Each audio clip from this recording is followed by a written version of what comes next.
Olá, meus amigos, tudo bem? Aqui é o professor Ismael Noronha, sou professor aqui de Lei Orgânica da Defensoria Pública da União, aqui no Estúdio Aulas. É um grande prazer estar com vocês e eu estou aqui para apresentar duas dicas para a sua prova da Defensoria Pública, dois artigos dessa lei que eu acho muito prováveis de serem cobrados na sua prova, tá ok? Então preste atenção, o que eu quero dizer para vocês sobre duas dicas importantes. Essas duas dicas, pessoal, são assuntos que, ao analisar a lei orgânica, eu considero fácil demais de cair na sua prova. Então, além desse, claro, você tem que estudar as outras disposições da lei. Nós já temos aqui um curso completo no Estúdio Aulas, mas eu gostaria que você atentasse para essas duas disposições que eu escolhi. Primeiro, o artigo 3, o artigo 3A. Ele diz quais para nós são os objetivos da Defensoria Pública. Pessoal, a Defensoria Pública, você sabe que é um órgão estatal, né? Tem tanto a federal quanto as estaduais e também a do Distrito Federal. Mas o nosso é da Defensoria Pública da União, a Defensoria Pública Federal. Mas aqui, esses são os objetivos de todas as defensorias públicas, sejam elas federais, estaduais ou distritais. Todas as defensorias públicas têm esses objetivos são muito fáceis de cair na prova. Primeiro, um dos objetivos na sua atuação é a primazia da dignidade da pessoa humana e a redução das desigualdades sociais. Ou seja, a Defensoria Pública, no desempenho das suas atividades, tem que estabelecer a dignidade da pessoa humana como o valor mais importante na sua atuação. Tornar isso o primado, a coisa mais importante no desempenho das suas funções institucionais.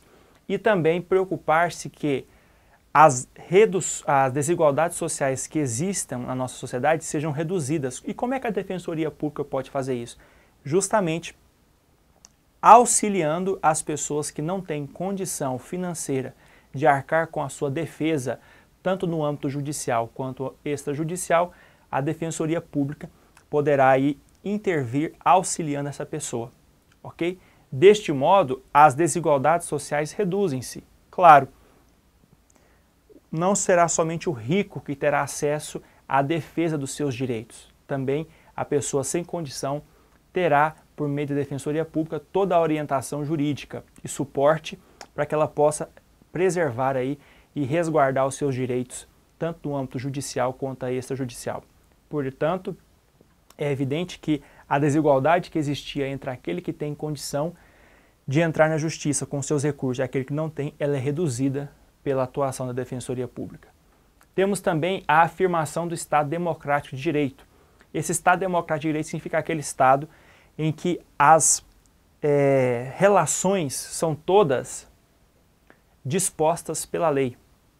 E, neste modo, a Defensoria Pública vai atuar como uma instituição que visa preservar a força da lei, ou seja, fazer com que a lei seja obedecida, fazer com que os direitos previstos para os necessitados sejam de fato implementados na prática.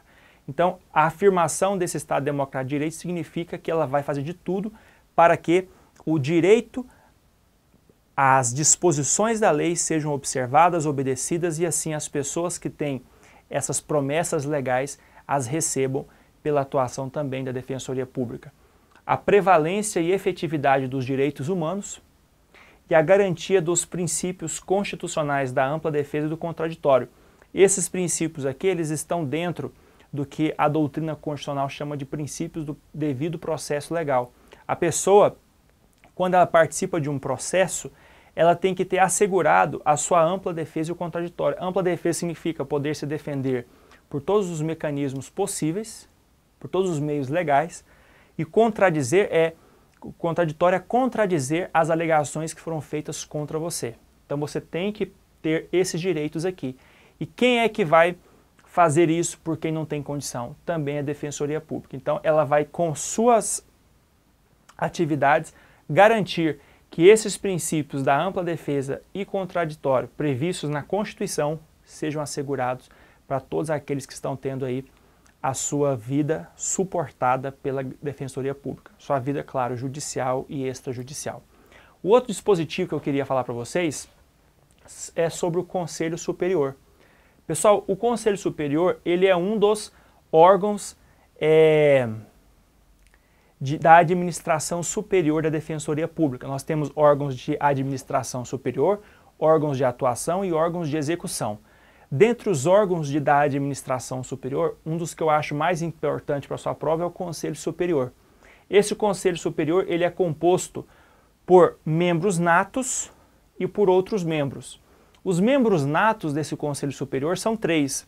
É o Defensor Público Geral Federal, que é o chefe da Defensoria Pública, o Subdefensor Público Geral Federal, que é o substituto dele, e o Corregedor Geral Federal. Esses caras são os membros natos, eles obrigatoriamente têm que participar desse conselho. Os outros membros são 6. São 6 defensores públicos federais, 2 de cada categoria, 2 da segunda categoria, 2 da primeira categoria e 2 da categoria especial. Então, preste atenção, esse Conselho Superior da Defensoria Pública tem algumas funções que aqui nós não vamos tratar, nós tratamos no nosso curso. Aqui eu só quis dar para você, e é uma coisa que cai muito em prova, sobre a composição.